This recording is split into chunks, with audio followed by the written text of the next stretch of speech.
Today I would like to do a video on an adult basic bug out bag. If you go to the downloads page, scroll down to basic adult bug out bag version 2.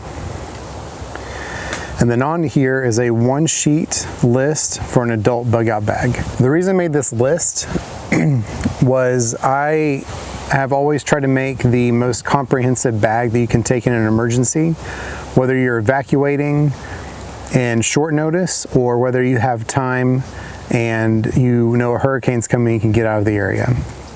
This list that's here, this to me is a fairly comprehensive list. I have another one that I'll do another video on. That's the basic teenager bug out bag. This bag to me would be utilized if you're having to do an immediate evacuation during wildfires or earthquakes, or if there's a man-made disaster that you're trying to leave the city or wherever you are to get out of the area. This would give you one thing you would carry if you absolutely had to, in addition to your everyday carry, so what's on your body that you carry at all times. And then in addition to that, if you did carry a backpack or your purse or whatever that might be of your basic items. I'm going to start to scroll through this list and go through it. And again, I want to preface this with, this is not designed to just go out in the woods and live off the land. This is not designed to be on foot and just get out of a city. This is hopefully going to be a little bit of everything. And when I say that, what I mean is with this bag, you'll have some clothes that you can change into. You'll have some toiletries. You'll have some digital information you can use in an emergency, all your important documents. So to start, I'm going to start at the top and I'm scrolling up, and here we have water repellent backpack with suspension system. To me, I've used a wide variety of backpacks to try and make a good bug out bag. I've used everything from school bags to the awesome Maxpedition stuff to hiking backpacks, 511 rush bags. I've used everything that's out there that I can possibly think of to some degree to try and find the right bag. And what I've narrowed down to is you want a bag that you can carry a long time, which means suspension system, which means hiking backpack. And you want something that's water repellent, if not waterproof. Also, you want something that's earth tone. You don't want to, at least for the purposes of what I'm talking about, you don't want to be a big bright pink or bright green bag floating out there. You want to be someone that just kind of blends in, because if you are in a situation where it is civil unrest and you are having to leave because of a man-made disaster, you don't want to be that person that stands out when people are nervous, frantic, saying, oh, there's someone that looks prepared. You want to just blend into the background. So now what we're going to do is we'll continue on the list. iPad compartment with 2 1-gallon Ziplocs. Most everyone has a tablet of some kind, and the 2 Ziplocs allow you to take this because this is most likely what you're going to use every day. It's going to have some documentation, some games, books, your entertainment, whatever that might be, and a few things downloaded, and it's just an easier way to have something you use every day with you, and it's thin and lightweight. The 2 Ziploc bags are so you Ziploc it once and then you turn it around, and so the Ziploc that you just did, the top is at the bottom of the neck, so you zip it and obviously push the air out. But that way it's more waterproof, water resistant than otherwise if it's raining or whatever the situation might be. 3 pairs of underwear, that gives you something to wear and a pair to wash because you're going to be wearing something also. 3 pair of wool socks, that covers all seasons. You don't have to get thick wool socks, just some kind of smart wool or people's thinner wool socks that you can use. It's good all year round. 2 wool long sleeve t-shirts that are earth tone. Same thing, wool's good all the way around, and it doesn't have to be a super thick warm base layer like you're thinking of when you go skiing or hiking in the winter. It's just a t-shirt that's long sleeve. It just happens to be wool than cotton, because that gives you a lot of flexibility with what you can do. 1 pair of durable pants.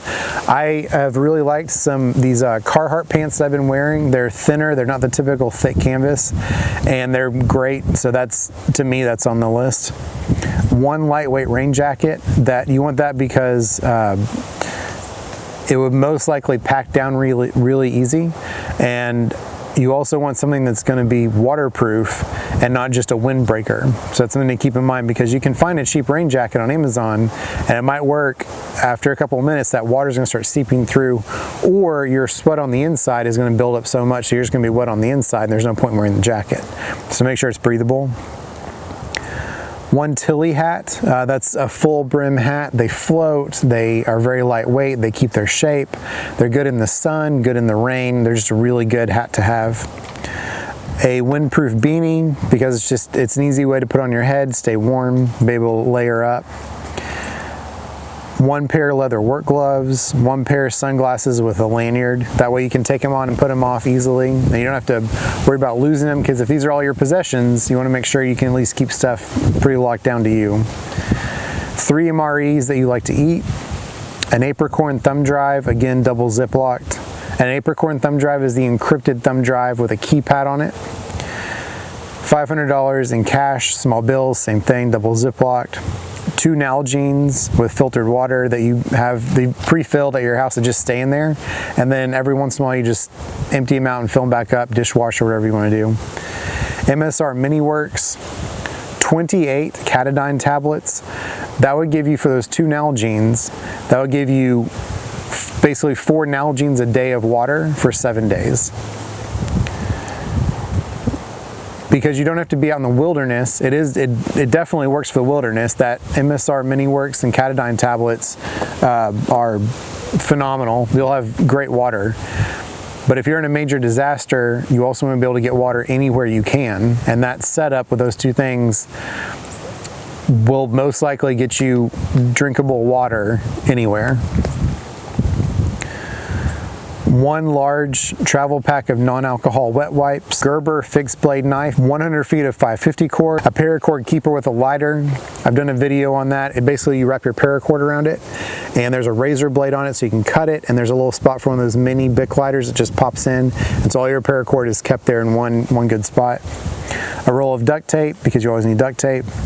A map compass, just a basic Bruton or something compass that you have. A Leatherman. A Fox 40 whistle. A Fox 40 whistle is a very loud, well-designed whistle.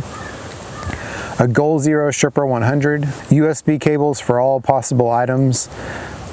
And that would go into your Sherpa 100. So what that means is, if you have headlights, flashlights, which I'm a huge fan of all the new rechargeable stuff coming out on the market, InReach Mini, Gotenna, whatever that might be, 1 GMRS USB rechargeable radio, and again, double ziplocked, for everyone in the family, everyone in your group, however you're going about your plans. And that allows you to talk if, phones go down, whatever the situation might be. And it lets you be able to talk to each other. Garmin InReach Mini, that's 1 per adult in the family. That way you can still text if, full grid down kind of situation. Waterproof matches, a ferro rod, a blowout kit, and a blowout kit is basically a tourniquet, chest seals, 4x4s, like the important and Israeli bandage, shears, the basic like major bleed kind of stuff. You would have it at quick access, pull it out, and you could handle some bleeds like that. Adventure Medical Kit, 4-day first aid kit, 2 N95 masks in a Ziploc, probably double Ziploc to be safe. And again, that's for dust. If you're thinking about 9/11 buildings collapsing, it's something to keep on your face so you can breathe. Heavy smoke, if you're in a wildfire area, it lets you breathe. If you are looking and you're concerned about, pandemic kind of stuff, again, put it on and the spread of disease is lessened. Then the next thing you have is 4 pair of nitrile gloves in a Ziploc, probably double Ziploc that also. USB rechargeable headlight. I've got a Petzl that I love, but again, USB rechargeable. Summer sleeping bag. The next thing is a hygiene kit. Again, super basic, toothpaste, toothbrush, Walmart, super small. And just for making everyone happy around you, deodorant, antiperspirant. And 2 12-hour Kim sticks. Next you have a thermal blanket, and again, this can be used for lots of different stuff. On the ground, you can make a primitive shelter out of it, string it up, and you can stake it down. If you want, they make ones that are silver on one side, aluminized, and then green on the other side. Ride in the Rain small pad, it's always good to have paper. Ride in the Rain pen, 2 spare magazines with hollow point for whatever pistol you normally carry. Small, as long as it's legal, consult all your local laws. Small updated pictures of family members in double Ziploc. SPF 50 sunscreen that has integrated bug repellent. That's just good all the way around. And an emergency contact card that's laminated. And this is a card that would have your addresses you would go to, friends, family that you trust, their phone numbers, your phone number, emergency phrases in case something's wrong, that kind of information. And then women tampons. Thank you for watching.